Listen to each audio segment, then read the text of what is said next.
Remaining silent, Matt Wright choosing not to take the stand, the defence opting not to call a single witness.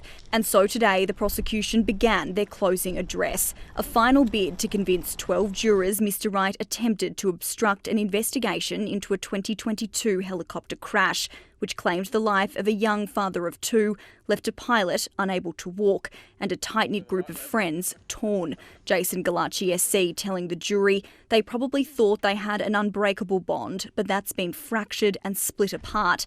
There are camps with where people stand and lie in these events. Mr Galacci acknowledged Mr Wright and his wife had been emotional during the proceedings, telling the court none of those were crocodile tears, they were genuine. Still, Mr Galacci asked the jury to think dispassionately about the evidence, especially with what he described as two big-ticket items in the trial, cocaine and fuel. Mr Galacci said the defence had launched a massive full-frontal credit attack on pilot Sebastian Robinson by focusing on his past use of cocaine.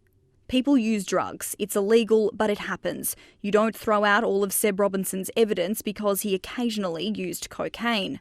The prosecution reminded the jury of metabolites found in Mr Robinson's blood on the day of the accident, indicating earlier use of cocaine. But Mr Galacci said those metabolites could not be found to have impaired the pilot's ability to fly or that they caused the accident.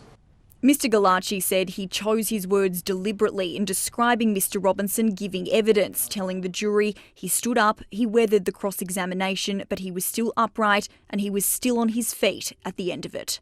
Mr Galacci also said evidence heard during the trial would suggest the helicopter did not crash because of fuel exhaustion, urging the jury not to adopt suggestions by the defence that Sebastian Robinson failed to refuel before the accident. The prosecution will continue their closing tomorrow. Olivana Lathouris, ABC News.